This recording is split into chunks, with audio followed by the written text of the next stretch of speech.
ನಮಸ್ಕಾರ ವಿದ್ಯಾರ್ಥಿಗಳೇ, ಎಲ್ಲರಿಗೂ ಕರುನಾಡ ಪಾಠಶಾಲೆ ಯೂಟ್ಯೂಬ್ ಚಾನಲ್ಗೆ ಸ್ವಾಗತ.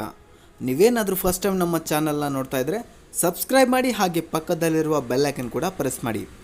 ನಮ್ಮ ಈ ಒಂದು ಚಾನಲ್ನಲ್ಲಿ ಕರ್ನಾಟಕ ರಾಜ್ಯದ ಸ್ಪರ್ಧಾತ್ಮಕ ಪರೀಕ್ಷೆಗಳಾದ PC, PSI, SDA, FDA, ಗ್ರಾಮ ಲೆಕ್ಕಿಗ ಹಾಗೂ ಮುಂತಾದ ಎಲ್ಲ ಸರ್ಕಾರಿ ಹುದ್ದೆಗಳ ಮಾಹಿತಿ ಹಾಗೂ ಅದಕ್ಕೆ ಸಂಬಂಧಪಟ್ಟ ಪ್ರಶ್ನೋತ್ತರಗಳನ್ನು ಅಪ್ಲೋಡ್ ಮಾಡುತ್ತೇವೆ. ಸೊ ದಯವಿಟ್ಟು ದಿನಾಲೂ ಎಲ್ಲರೂ ವಿಡಿಯೋಗಳನ್ನು ನೋಡಿ, ಹಾಗೆ ನಮ್ಮ ಚಾನಲ್ನ ಸಬ್ಸ್ಕ್ರೈಬ್ ಮಾಡಿ ಸಪೋರ್ಟ್ ಮಾಡೋದನ್ನು ಮರಿಬೇಡಿ. ಸೊ ಬನ್ನಿ ಇವತ್ತಿನ ಮೊದಲನೇ ಪ್ರಶ್ನೆಯನ್ನು ನೋಡೋಣ. ಕರ್ನಾಟಕದಲ್ಲಿ ಎಲ್ಲಿ ದೊರೆತ ಶಾಸನದಲ್ಲಿ ಅಶೋಕನ ಹೆಸರಿದೆ? ಸೊ ಕರ್ನಾಟಕದಲ್ಲಿ ಎಲ್ಲಿ ದೊರೆತ ಶಾಸನದಲ್ಲಿ ಅಶೋಕನ ಹೆಸರಿದೆ ಅಂತ ಪ್ರಶ್ನೆಯನ್ನು ಕೇಳಿದ್ದಾರೆ. ಈ ಒಂದು ಪ್ರಶ್ನೆಗೆ ಸರಿಯಾದ ಉತ್ತರ ಯಾವುದಾಗಿರುತ್ತೆ ಅಂದರೆ ಆಪ್ಷನ್ ಬಿ, ಮಸ್ಕಿ ಶಾಸನದಲ್ಲಿ ನಾವು ಅಶೋಕನ ಹೆಸರನ್ನು ಕಾಣಬಹುದಾಗಿದೆ. ಸೊ ಕರ್ನಾಟಕದಲ್ಲಿ ದೊರೆತಿರುವಂಥ ರಾಯಚೂರು ಹತ್ರ ಇರುವ ಮಸ್ಕಿ ಅನ್ನುವಂಥ ಒಂದು ಗ್ರಾಮದಲ್ಲಿ ಮಸ್ಕಿ ಶಾಸನ ಇದೆ. ಆ ಒಂದು ಮಸ್ಕಿ ಶಾಸನದಲ್ಲಿ ನಾವು ಅಶೋಕನ ಹೆಸರನ್ನು ಕಾಣಬಹುದಾಗಿದೆ. ಮುಂದಿನ ಪ್ರಶ್ನೆ, ಕೆಳಗಿನ ಯಾವ ಶಾತವಾಹನ ದೊರೆ ಗಾಥಾ ಸಪ್ತಮಿ ಕೃತಿಯನ್ನು ರಚಿಸಿದ್ದಾನೆ? ಸೊ ಯಾವ ಒಂದು ಶಾತವಾಹನರ ದೊರೆ ಗಾಥಾ ಸಪ್ತಮಿ ಕೃತಿಯನ್ನು ರಚಿಸಿದ್ದಾನೆ ಅಂತ ಪ್ರಶ್ನೆಯನ್ನು ಕೇಳಿದ್ದಾರೆ. ಈ ಒಂದು ಪ್ರಶ್ನೆಗೆ ಸರಿಯಾದ ಉತ್ತರ ಯಾವುದಾಗಿರುತ್ತೆ ಅಂದರೆ ಆಪ್ಷನ್ ಬಿ, ಸಿಮುಖ ಸರಿಯಾದ ಉತ್ತರ ಆಗಿರ್ತದೆ. ಸಿಮುಖ ಅನ್ನುವಂಥವನು ಗಾಥಾ ಸಪ್ತಮಿ ಅನ್ನುವಂಥ ಕೃತಿಯನ್ನು ಬರೀತಾನೆ. ಮುಂದಿನ ಪ್ರಶ್ನೆ, ಕರ್ನಾಟಕದಲ್ಲಿ ದೊರೆತ ಪ್ರಥಮ ಸಂಸ್ಕೃತ ಶಿಲಾಶಾಸನ ಯಾವುದು? ಸೊ ನಮ್ಮ ಕರ್ನಾಟಕ ರಾಜ್ಯದಲ್ಲಿ ದೊರೆತ ಪ್ರಪ್ರಥಮ ಸಂಸ್ಕೃತ ಶಿಲಾಶಾಸನ ಯಾವುದಂತ ಪ್ರಶ್ನೆಯನ್ನು ಕೇಳಿದ್ದಾರೆ. ಈ ಒಂದು ಪ್ರಶ್ನೆಗೆ ಸರಿಯಾದ ಉತ್ತರ ಯಾವುದಾಗಿರುತ್ತೆ ಅಂದರೆ ಆಪ್ಷನ್ ಡಿ, ತಾಳಗುಂದ ಶಾಸನ. ಕರ್ನಾಟಕದಲ್ಲಿ ದೊರೆತ ಮೊದಲ ಸಂಸ್ಕೃತ ಶಾಸನ ಯಾವುದಂದರೆ ತಾಳಗುಂದ ಶಾಸನ. ಮುಂದಿನ ಪ್ರಶ್ನೆ, ಕನ್ನಡ ಶಾಸನವನ್ನು ಸಂಪಾದಿಸಿ ಪ್ರಕಟಿಸಿದವರು ಯಾರು? ಸೊ ಕನ್ನಡ ಶಾಸನವನ್ನು ಸಂಪಾದಿಸಿ ಪ್ರಕಟಿಸಿದವರು ಯಾರಂತ ಪ್ರಶ್ನೆ ಕೇಳಿದರೆ ಈ ಒಂದು ಪ್ರಶ್ನೆಗೆ ಸರಿಯಾದ ಉತ್ತರ ಯಾವುದಾಗಿರುತ್ತೆ ಅಂದರೆ ಆಪ್ಷನ್ ಎ, BL ರೈಸ್ರವರು. BL ರೈಸ್ರವರು ಕನ್ನಡ ಶಾಸನವನ್ನು ಸಂಪಾದಿಸಿ ಪ್ರಕಟಣೆ ಮಾಡ್ತಾರೆ. ಮುಂದಿನ ಪ್ರಶ್ನೆ, ಯವನ ರಾಜ ಸ್ಥಾಪನಾಚಾರ್ಯ ಎಂಬ ಬಿರುದನ್ನು ಹೊಂದಿದ್ದ ವಿಜಯನಗರದ ದೊರೆ ಯಾರು? ಯವನ ರಾಜ ಸ್ಥಾಪನಾಚಾರ್ಯ ಯವನ ರಾಜ್ಯ ಸ್ಥಾಪನಾಚಾರ್ಯ ಎಂಬ ಬಿರುದನ್ನು ಹೊಂದಿದ್ದ ವಿಜಯನಗರದ ದೊರೆ ಯಾರಂತ ಪ್ರಶ್ನೆಯನ್ನು ಕೇಳಿದ್ದಾರೆ. ಈ ಒಂದು ಪ್ರಶ್ನೆಗೆ ಸರಿಯಾದ ಉತ್ತರ ಯಾವುದಾಗಿರ್ತದೆ ಅಂದರೆ ಆಪ್ಷನ್ ಸಿ, ಶ್ರೀಕೃಷ್ಣದೇವರಾಯ ಸರಿಯಾದ ಉತ್ತರ ಆಗಿರ್ತದೆ. ಮುಂದಿನ ಪ್ರಶ್ನೆ, ಕರ್ನಾಟಕದ ಬಗ್ಗೆ ಮೊಟ್ಟ ಮೊದಲು ಸೂಚ್ಯ ಉಲ್ಲೇಖ ಈ ಗ್ರಂಥದಲ್ಲಿದೆ. ಸೊ ಕರ್ನಾಟಕದ ಬಗ್ಗೆ ಮೊಟ್ಟ ಮೊದಲು ಯಾವ ಒಂದು ಗ್ರಂಥದಲ್ಲಿ ಉಲ್ಲೇಖವಾಗಿದೆ ಅಂತ ಪ್ರಶ್ನೆಯನ್ನು ಕೇಳಿದ್ದಾರೆ. ಈ ಒಂದು ಪ್ರಶ್ನೆಗೆ ಸರಿಯಾದ ಉತ್ತರ ಯಾವುದಾಗಿರುತ್ತೆ ಅಂದರೆ ಆಪ್ಷನ್ ಬಿ, ಮಹಾಭಾರತದಲ್ಲಿ ನಾವು ಕರ್ನಾಟಕದ ಬಗ್ಗೆ ಒಂದು ಉಲ್ಲೇಖವನ್ನು ನೋಡಬಹುದಾಗಿದೆ. ಮುಂದಿನ ಪ್ರಶ್ನೆ,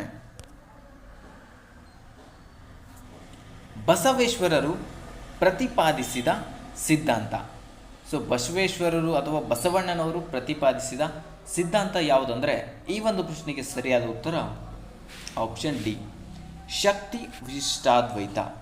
ಶಕ್ತಿ ವಿಶಿಷ್ಟಾದ್ವೈತ ಎನ್ನುವುದು ಬಸವಣ್ಣನವರ ಒಂದು ಸಿದ್ಧಾಂತ ಆಗಿರ್ತದೆ.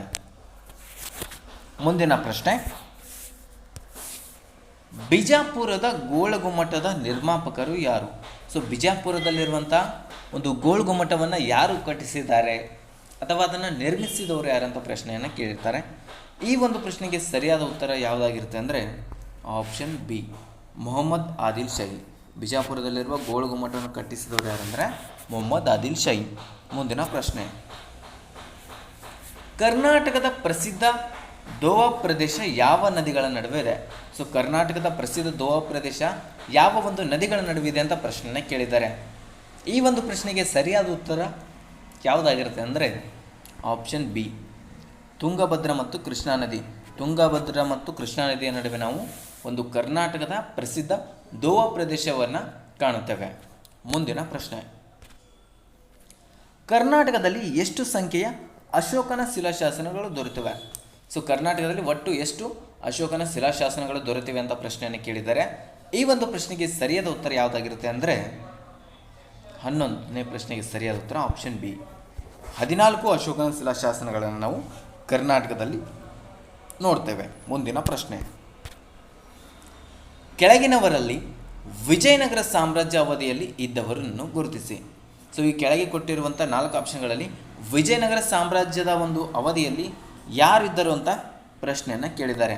ಈ ಒಂದು ಪ್ರಶ್ನೆಗೆ ಸರಿಯಾದ ಉತ್ತರ ಯಾವುದಾಗಿರುತ್ತೆ ಅಂದರೆ ಆಪ್ಷನ್ ಎ, ಕನಕದಾಸರು. ಕನಕದಾಸರು ವಿಜಯನಗರ ಸಾಮ್ರಾಜ್ಯದ ಅವಧಿಯಲ್ಲಿ ಇದ್ದರು. ಸೊ ಇನ್ನೂ ಯಾರಾದರೂ ವಿದ್ಯಾರ್ಥಿಗಳು ನಮ್ಮ ಚಾನಲನ್ನು ಸಬ್ಸ್ಕ್ರೈಬ್ ಮಾಡದೆ ವಿಡಿಯೋ ಏನಾದರೂ ನೋಡ್ತಾ ಇದ್ದರೆ ದಯವಿಟ್ಟು ಸಬ್ಸ್ಕ್ರೈಬ್ ಮಾಡಿ. ಅದೇ ರೀತಿಯಾಗಿ ಹಲವಾರು MCQs ಮತ್ತು ಶರಣಯ್ಯ ಭಂಡಾರಿ ಮಠ್ ಅವರ ಕ್ಲಾಸ್ಗಳನ್ನ ಅಪ್ಲೋಡ್ ಮಾಡಿದ್ದೇವೆ. ಯಾರಾದರೂ ನೋಡಿದ್ದಿಲ್ಲ ಅಂದರೆ ಇವಾಗಲೇ ನೋಡಿ. ಸೊ ಅದೆಲ್ಲ ಆಗೋಗಿರೋ ಕ್ಲಾಸ್ ಅಂತ ನೆಗ್ಲೆಕ್ಟ್ ಮಾಡೋಕ್ಕೆ ಹೋಗಬೇಡಿ. ನಿಮಗೆ ರಿವಿಷನ್ ಆಗುತ್ತೆ, ಅದೇ ರೀತಿ ಎಕ್ಸಾಮ್ಸಿಗೂ ಕೂಡ ಹೆಲ್ಪ್ ಆಗುತ್ತೆ. ರಿಪೀಟ್ ಆದರೂ ಪರವಾಗಿಲ್ಲ, ಹಳೆ ಕ್ಲಾಸ್ಗಳನ್ನು ನೋಡ್ಕೊಳ್ಳಿ. ಓಕೆ, ಬನ್ನಿ ಮುಂದಿನ ಪ್ರಶ್ನೆ. ದಕ್ಷಿಣ ಪತೇಶ್ವರ ಎಂಬ ಬಿರುದು ಯಾರದು? ಸೊ ಇಲ್ಲಿ ದಕ್ಷಿಣ ಪತೇಶ್ವರ ಎಂಬ ಬಿರುದು ಯಾರದಂತ ಪ್ರಶ್ನೆ ಕೇಳಿದ್ದಾರೆ. ಈ ಒಂದು ಪ್ರಶ್ನೆಗೆ ಸರಿಯಾದ ಉತ್ತರ ಯಾವುದಾಗಿರುತ್ತೆ ಅಂದರೆ ಆಪ್ಷನ್ ಎ, ಇಮ್ಮಡಿ ಪುಲಿಕೇಶಿ. ಇಮ್ಮಡಿ ಪುಲಿಕೇಶಿಗೆ ದಕ್ಷಿಣ ಪತೇಶ್ವರ ಎನ್ನುವಂಥ ಒಂದು ಬಿರುದು ಇತ್ತು. ಆಪ್ಷನ್ ಎ ಸರಿಯಾದ ಉತ್ತರ ಆಗಿರುತ್ತದೆ. ಸೊ ಅದೇ ರೀತಿಯಾಗಿ ನೀವಿಲ್ಲಿ ನೋಡೋದಾದರೆ ದಕ್ಷಿಣ ಪತೇಶ್ವರ ಎಂಬುದು ಇಮ್ಮಡಿ ಪುಲಿಕೇಶಿ ಬಿರುದು. ಆದರೆ ಹರ್ಷವರ್ಧನಿಗೆ ಇರುವಂಥ ಒಂದು ಬಿರುದು ಏನಪ್ಪ ಅಂದರೆ ನಳಂಬವಾಡಿಗೊಂಡ. ಏನಂದರೆ ನಳಂಬವಾಡಿಗೊಂಡ. ಸೊ ಇಲ್ಲಿ ಇಮ್ಮಡಿ ಪುಲಿಕೇಶಿಗೆ ದಕ್ಷಿಣ ಪತೇಶ್ವರ ಅಂತ ಬಿರುದಿದ್ರೆ ಹರ್ಷವರ್ಧನನಿಗೆ ನಳಂಬವಾಡಿಗೊಂಡ ಅಂತ ಬಿರುದು ಇರ್ತದೆ. ಮುಂದಿನ ಪ್ರಶ್ನೆ, ತ್ರೈಸಮುದ್ರ ತೋಯ ಪಿತಾಮಹ ಎಂಬುದು ಬಿರುದು ಹೊಂದಿದವನು ಯಾರು? ತ್ರೈಸಮುದ್ರ ತೋಯ ಪಿತಾಮಹ ಎಂಬ ಬಿರುದನ್ನು ಹೊಂದಿದವರು ಯಾರಂದರೆ ಈ ಒಂದು ಪ್ರಶ್ನೆಗೆ ಸರಿಯಾದ ಉತ್ತರ ಆಪ್ಷನ್ ಸಿ, ಗೌತಮಿಪುತ್ರ ಶಾತಕರ್ಣಿ. ಗೌತಮಿಪುತ್ರ ಶಾತಕರ್ಣಿಗೆ ತ್ರೈಸಮುದ್ರ ತೋಯ ಪಿತಾಮಹ ಎಂಬ ಬಿರುದು ಇತ್ತು. ಮುಂದಿನ ಪ್ರಶ್ನೆ, ಬಹಮನಿ ಸಾಮ್ರಾಜ್ಯದ ಮೊದಲ ರಾಜಧಾನಿ. ಸೊ ಬಹಮನಿ ಸಾಮ್ರಾಜ್ಯದ ಮೊದಲ ರಾಜಧಾನಿ ಯಾವುದಂತ ಪ್ರಶ್ನೆಯನ್ನು ಕೊಟ್ಟಿದ್ದಾರೆ. ಈ ಒಂದು ಪ್ರಶ್ನೆಗೆ ಸರಿಯಾದ ಉತ್ತರ ಯಾವುದಾಗಿರುತ್ತೆ ಅಂದರೆ ಆಪ್ಷನ್ ಸಿ, ಗುಲ್ಬರ್ಗ. ಬಹಮನಿ ಸಾಮ್ರಾಜ್ಯದ ಮೊದಲ ರಾಜಧಾನಿ ಯಾವುದಂದರೆ ಗುಲ್ಬರ್ಗ ಸರಿಯಾದ ಉತ್ತರ ಆಗಿರ್ತದೆ. ಮುಂದಿನ ಪ್ರಶ್ನೆ, ಶಾತವಾಹನರ ಕಾಲದಲ್ಲಿ ನಗರ ಆಡಳಿತವು ಈ ಕೆಳಗಿನ ಯಾರ ಕೈಯಲ್ಲಿ ಇತ್ತು? ಸೊ ಶಾತವಾಹನರ ಕಾಲದಲ್ಲಿ ನಗರ ಆಡಳಿತ ಯಾರ ಒಂದು ಕೈಯಲ್ಲಿ ಇತ್ತದ ಪ್ರಶ್ನೆಯನ್ನು ಕೇಳಿದ್ದಾರೆ. ಈ ಒಂದು ಪ್ರಶ್ನೆಗೆ ಸರಿಯಾದ ಉತ್ತರ ಆಪ್ಷನ್ ಎ, ನಿಗಮ ಸಭಾ. ನಿಗಮ ಸಭಾ ಇವರ ಕೈಯಲ್ಲಿ ಒಂದು ನಗರ ಆಡಳಿತವು ಇತ್ತು. ಯಾರ ಕಾಲದಲ್ಲಿ ಅಂದರೆ ಶಾತವಾಹನರ ಕಾಲದಲ್ಲಿ. ಮುಂದಿನ ಪ್ರಶ್ನೆ, ಕೆಳಗಿನವುಗಳಲ್ಲಿ ಯಾವುದು ಕನಕದಾಸರಿಂದ ರಚಿತವಾಗಿಲ್ಲ? ಸೊ ಇಲ್ಲಿ ಕೆಳಗೆ ಕೊಟ್ಟಿರುವಂಥ 4 ಆಪ್ಷನ್ಗಳಲ್ಲಿ ಕನಕದಾಸರಿಂದ ರಚಿತವಾಗದೇ ಇರುವಂಥ ಯಾವುದಂತ ಪ್ರಶ್ನೆನ ಕೇಳಿದ್ದಾರೆ. ಸೊ ಇವುಗಳಲ್ಲಿ ನೀವು ನೋಡ್ತಾ ಇರ್ಬೋದು, ಹರಿಭಕ್ತ ಸಾರ ಕನಕದಾಸರಿಂದ ರಚನೆಯಾಗಿರೋದು, ರಾಮದಾನ ಚರಿತ ಕೂಡ ಕನಕದಾಸರಿಂದ ರಚನೆಯಾಗಿದೆ, ಮೋಹನ ತರಂಗಿಣಿ ಕೂಡ ಕನಕದಾಸರಿಂದ ರಚನೆಯಾಗಿದೆ. ಆದರೆ ಇಲ್ಲಿ ನ್ಯಾಯಾಮೃತ ಅನ್ನುವಂಥದ್ದು ಕನಕದಾಸರಿಂದ ರಚನೆ ಆಗಿರುವುದಿಲ್ಲ. ಆದ್ದರಿಂದ ಈ ಒಂದು ಪ್ರಶ್ನೆಗೆ ಸರಿಯಾದ ಉತ್ತರ ಯಾವುದಾಗಿರ್ತದೆ? ನ್ಯಾಯಾಮೃತ. ನ್ಯಾಯಾಮೃತ ಎಂಬುದು ಕನಕದಾಸರಿಂದ ರಚನೆ ಆಗಿಲ್ಲ. ಮುಂದಿನ ಪ್ರಶ್ನೆ, ಕದಂಬರ ರಾಜಧಾನಿ ಯಾವುದು? ಸೊ ಕದಂಬರ ರಾಜಧಾನಿ ಯಾವುದು ಅಂದರೆ ಎಲ್ಲರಿಗೂ ಗೊತ್ತಿರೋ ಹಾಗೆ ಆಪ್ಷನ್ ಎ, ಬನವಾಸಿ ಸರಿಯಾದ ಉತ್ತರ ಆಗಿರ್ತದೆ. ಕದಂಬರ ರಾಜಧಾನಿ ಯಾವುದಂದರೆ ಬನವಾಸಿ. ಆಪ್ಷನ್ ಎ ಸರಿಯಾದ ಉತ್ತರ. ಮುಂದಿನ ಪ್ರಶ್ನೆ, ವಿಜಯನಗರದ ಸಾಮ್ರಾಜ್ಯದ ಸ್ಥಾಪನೆಗೆ ಸಂಬಂಧಿಸಿದ ಆಧ್ಯಾತ್ಮಿಕ ನಾಯಕ ಯಾರು? ಸೊ ವಿಜಯನಗರ ಸ್ಥಾಪನೆಗೆ ಸಂಬಂಧಿಸಿದ ಆಧ್ಯಾತ್ಮಿಕ ನಾಯಕ ಯಾರಂದರೆ ಸರಿಯಾದ ಉತ್ತರ ಆಪ್ಷನ್ ಬಿ, ವಿದ್ಯಾರಣ್ಯರು. ಸೊ ವಿದ್ಯಾರಣ್ಯರ ಒಂದು ಏನಪ್ಪ ಅಂದರೆ ಸಲಹೆ ಮೇರೆಗೆ ಅಥವಾ ಅವರೊಂದು ಕೊಟ್ಟಿರುವಂಥ ಒಂದು ಉಪದೇಶದ ಮೇರೆಗೆ ಹರಿಹರ ಮತ್ತು ಬುಕ್ಕರಾಯ, ಹಕ್ಕ ಬುಕ್ಕ ಅಂತ ಹೇಳ್ತೀವಲ್ಲ, ಅವರು ವಿಜಯನಗರ ಸಾಮ್ರಾಜ್ಯವನ್ನು ಸ್ಥಾಪನೆ ಮಾಡ್ತಾರೆ. ಮುಂದಿನ ಪ್ರಶ್ನೆ, ಓಕೆ, ಕನ್ನಡದ ಅತ್ಯಂತ ಪ್ರಾಚೀನ ಶಾಸನ. ಸೊ ಕನ್ನಡದ ಅತ್ಯಂತ ಪ್ರಾಚೀನ ಶಾಸನ ಯಾವುದಂತ ಪ್ರಶ್ನೆಯನ್ನು ಕೇಳಿದ್ದಾರೆ. ಈ ಒಂದು ಪ್ರಶ್ನೆಗೆ ಸರಿಯಾದ ಉತ್ತರ ಯಾವುದಾಗಿರುತ್ತೆ ಅಂದರೆ ಹಲ್ಮಿಡಿ ಶಾಸನ. ಆಪ್ಷನ್ ಎ ಸರಿಯಾದ ಉತ್ತರ. ಕನ್ನಡದ ಅತ್ಯಂತ ಪ್ರಾಚೀನ ಶಾಸನ ಯಾವುದಂದರೆ ಹಲ್ಮಿಡಿ ಶಾಸನ. ಮುಂದಿನ ಪ್ರಶ್ನೆ, ಕದಂಬ ವಂಶದ ಸ್ಥಾಪಕ ಯಾರು? ಸೊ ಕದಂಬ ವಂಶದ ಸ್ಥಾಪಕ ಯಾರಂದರೆ ಎಲ್ರಿಗೂ ಗೊತ್ತಿದೆ, ಆಪ್ಷನ್ ಸಿ, ಮಯೂರವರ್ಮ. ಕದಂಬ ವಂಶದ ಸ್ಥಾಪಕ ಯಾರಂದರೆ ಮಯೂರವರ್ಮ.